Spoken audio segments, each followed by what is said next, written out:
Et on va demander à Yves Cusset, face à ces douleurs, alors est-ce que le comique ne serait pas un antidépresseur?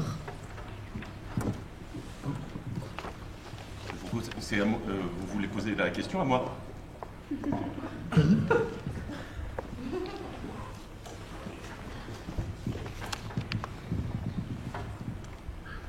Je sais pas, est-ce que le comique pourrait jouer le rôle d'antidépresseur? Non? C'est que c'est la question que le grand intellectuel de gauche, Laurent Delahousse, a posée à Danny Boone au sujet de Bienvenue chez les Ch'tis. Hein, au journal de 20h, c'est assez remarquable, il y a eu cette question. Alors, Danny Boone, ça vous fait quoi d'être l'antidépresseur le plus vendu en France? Bon, alors on va poser la question. Alors, voilà, je crois que... Ouais, merci. Un peu de lumière dans la salle aussi. Alors, je vais poser une question toute bête. Hein. On va faire un petit sondage. Je vous demande juste une chose, c'est de répondre sincèrement, c'est important pour le résultat de ce sondage. Donc, vous répondez à main levée. Qui, parmi vous, pense que rire est bon pour la santé? D'accord. Qui pense le contraire, que c'est mauvais pour la santé?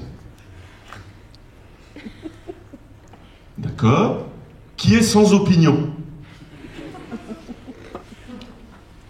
D'accord, donc on peut dire 100% de réponses positives. Vous pensez que rire est bon pour la santé? Voilà, ben c'est normal, c'est le préjugé le plus couramment répandu. Mais je vous assure, je relisais encore ce matin un article assez remarquable, c'était dans le Progrès de Lyon, je crois, il se demande aussi, très souvent, mais pourquoi les comédies ça fait du bien, les salles sont pleines, etc. Et ils interrogeaient un expert en hilarologie, et qui disait, qui listait les bienfaits du rire, hein, je pense qu'on les connaît, en gros, ça lisse le visage. Hein. Chaque éclat de rire, c'est un peu comme un mini-lifting. Ça favorise le transit intestinal. Ça fluidifie la circulation artérielle. Et surtout, bien entendu, c'est excellent pour le moral. Vous savez que le dernier rapport de l'OMS, l'Organisation mondiale de la santé elle-même, je vous assure, préconise le rire, je cite texto, comme le traitement le plus adapté contre la tentation du déni de soi face à la nullité flagrante de son existence. Vous voyez, ça ne peut pas faire de mal. Hein. Enfin bref, riez, vous serez moins triste. Merci, tout ça pour ça. Non, mais je suis désolé, moi j'en suis arrivé à un point, j'ai beaucoup travaillé sur la question, d'ailleurs je vous remercie d'avoir cité mon livre tout à l'heure, j'ai beaucoup bossé sur la question. Et je ne crois plus à ce préjugé. À mon avis, c'est une arnaque, le comique. C'est comme le coït. Vous n'avez pas l'air convaincu non plus. Vous connaissez le vieil adage, qui nous vient du médecin romain Galien. Post coitum omne animal triste. Post coitum omne animal triste. Vous faites pas de latin à l'ENSAT. C'est quand même dingue. Hein. Moi, j'avais vu quand même... qu'est-ce que j'avais vu? D'ailleurs, c'était une pièce de Sénèque, je ne sais plus laquelle, en latin, à la Sorbonne. Faut le faire quand même, personne ne comprenait rien. Alors, jouez des pièces en latin, s'il vous plaît. Post coitum omne animal triste, ça veut dire après l'amour, tout animal est triste. Eh ben, post rigolum, idem. Ça va? Parce que, une fois que la décharge de plaisir est passée, ça, on l'a eu, sa décharge. Bon. Une fois que c'est passé, je suis désolé, mais on est renvoyé encore plus brutalement à son affligeante nullité de départ. Je dirais même qu'après avoir assisté à un one-man show, on doit se sentir un petit peu comme après avoir visionné un film porno, vous voyez. Un petit peu désœuvré, un peu honteux, poisseux. Je ne sais pas si vous avez déjà vu des one-man shows. Bon. Eh ben c'est le même principe. Et je dirais même Ouais, que le one-man show est à l'humour ce que la pornographie est à l'amour. Une simple affaire de décharge. Voilà, c'est ça. Ouais, c'est pas fameux, quoi. Réduire l'humour à une décharge et l'amour à une décharge. Et pourtant, ça marche. Vous voyez, tout le monde y croit. Hein, on se précipite. Effectivement, les salles sont pleines pour les one-man shows. Bon. Pourquoi? Parce qu'on fonctionne à l'excitation, vous l'avez déjà dit. Hein, on veut sa petite décharge. Voilà, on en est là aujourd'hui. On cherche que ça. Une toute petite décharge. Voilà. Mais on sait très bien que ça ne va pas nous faire du bien en profondeur. Non, on est tout courant. Alors pourquoi on y va? Parce que si vous voulez, c'est un peu comme, je ne sais pas, faire du jogging, manger des sushis ou regarder Netflix. Hein, ça sécrète des endorphines. Bon, vous connaissez l'endorphine? Là, il n'y a pas besoin. Bon.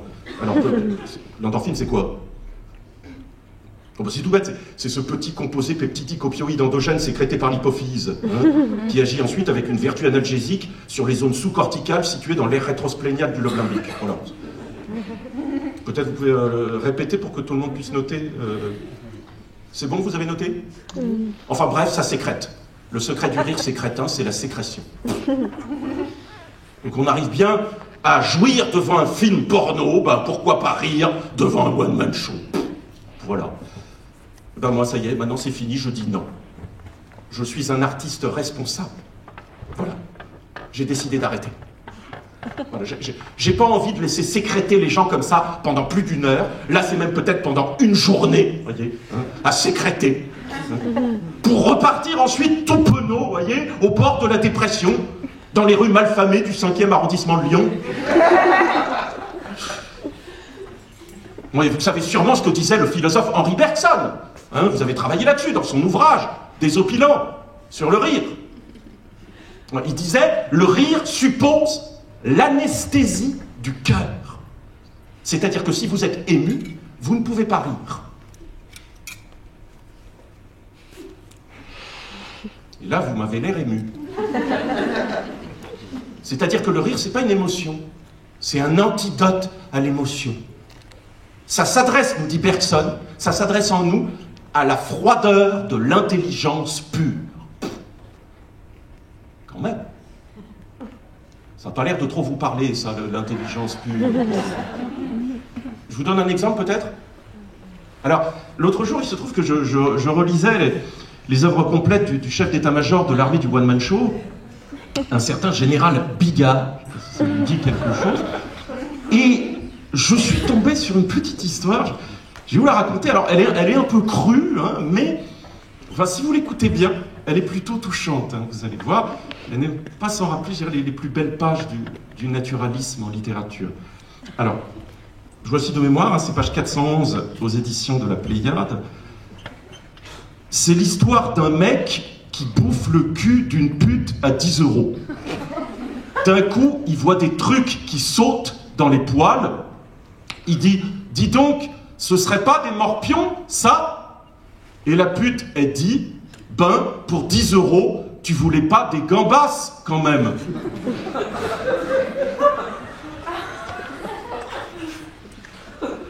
Voilà. Bon, je vois qu'il y a quand même quelques intellectuels dans la salle. Attendez, quand vous écoutez cette histoire, vous voyez tout de suite que Bergson avait raison, non? Ça confirme sa thèse. Si, une telle histoire ne peut faire rire qu'en s'adressant à l'intelligence pure. Si vous laissez votre cœur parler, allez-y. Je sens que vous êtes bien disposé. On arrête de sécréter une seconde. Voilà. On ferme les yeux. On laisse venir l'émotion. Et maintenant, on se repasse cette histoire intérieurement. Voilà. Bon. Qu'est-ce que vous ressentez? Vous ne pouvez qu'être ému, non? Par la misère d'une pauvre prostituée réduite à brader une transaction sexuelle et à subir en outre la terrible humiliation d'un client à qui elle ne peut même plus cacher la déréliction d'une existence dont les conditions sanitaires ne permettent même plus d'assurer l'hygiène la plus élémentaire, ni l'alimentation la plus frugale, enfin... La présence de parasites non comestibles jusque dans les poils pubiens, ne devrait-elle pas susciter avant tout terreur et pitié chez des êtres animés comme vous et moi, du penchant compassionnel le plus élémentaire? Alors, vous y arrivez ou pas? Non, visiblement pas. Non, mais je vais vous le dire, le rire dissimule de son éclat diabolique la tragédie de la condition humaine. Et ça, Bigard le sait. Comme disait d'ailleurs très justement son maître à penser, Samuel Beckett, il n'y a rien de plus drôle que le malheur. Ben oui. Oui, le comique nous fait trompeusement du bien en détournant le malheur à son profit. Voilà. Et là, je vous sens un petit peu coupable. Quand même. Il y a un progrès. Et ça nous ramène à la fameuse définition du comique par Aristote. Vous ne serez pas venu tout à fait pour rien. Le comique provient du spectacle de la laideur physique ou morale qui ne s'accompagne pas de pitié. Vous voyez, c'est dégueulasse. C'est-à-dire qu'on voit ce qu'il y a de plus misérable, de plus vil chez l'être humain, et ça nous réjouit, voilà. Et on fait, alors là, voilà, on est content. Mais moi je dis non, ça suffit, quoi. Ça va bien comme ça. Un peu de respect pour autrui. Non, je vais vous dire, c'est le tragique qui nous fait vraiment du bien. Et ça, Aristote l'a bien compris aussi. Parce que le tragique, ça suscite sans détour, de manière franche, terreur et pitié. Hein? Et vous savez bien que c'est ce qu'Aristote appelait la catharsis. Bon, pourquoi? Mais parce qu'il était grec, ça c'était pas compliqué. Bon. Alors la catharsis, vous définiriez ça comment? En quelques mots simples. Mais c'est la question que vous posiez, la catharsis. C'est ça le véritable antidépresseur, bien sûr. Hein? Et Sophie aussi, ma sœur Sophie Cusset en a parlé.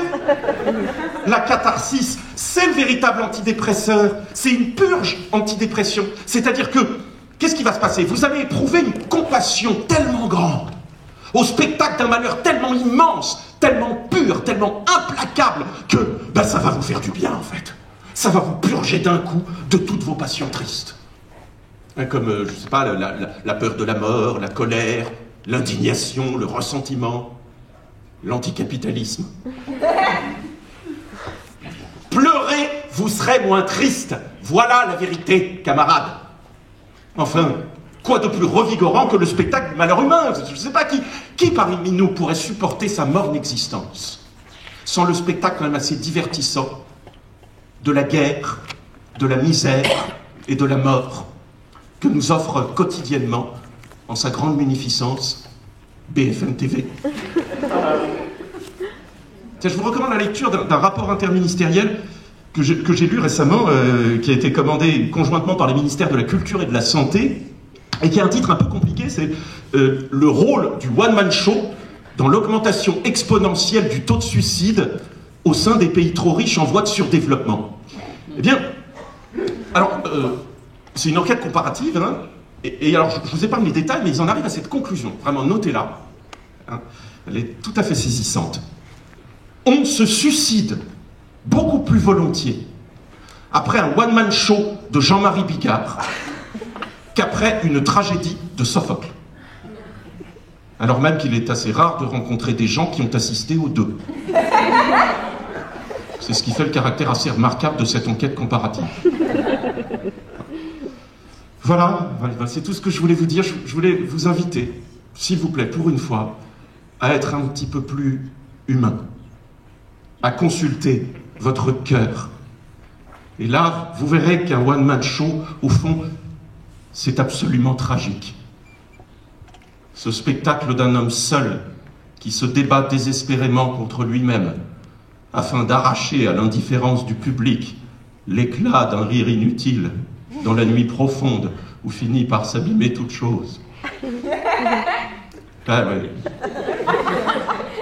Oui. Un véritable public empathique pendant un one-man show, il ne rit pas. Voilà. Comme disait Shakespeare, all life is a very short one-man show. La vie est un one-man show de courte durée, dans lequel on s'agite vainement pour attirer un instant l'attention sur soi, jusqu'à ce qu'on soit un jour interrompu brutalement, avant même d'avoir pu finir, par une voix d'outre-tombe qui vous dit « Merci. On vous rappellera. » Et vous êtes aussitôt rappelé. Adieu. Voilà, voilà, voilà. Bon, vous êtes toujours sûr que c'est un antidépresseur? Bon. Alors la prochaine fois, on fera un autre truc, parce que si les philosophes veulent nous apprendre à mourir, moi je voudrais qu'on apprenne quelque chose qui est plus important, c'est apprendre à rire mou.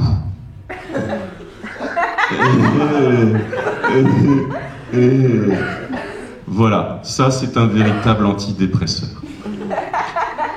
Non pas... Pas de questions? Bon, de toute façon, des questions peut-être Bah, je peux... Oui. Il est 11h20. Donc c'est plus l'heure des questions, voilà.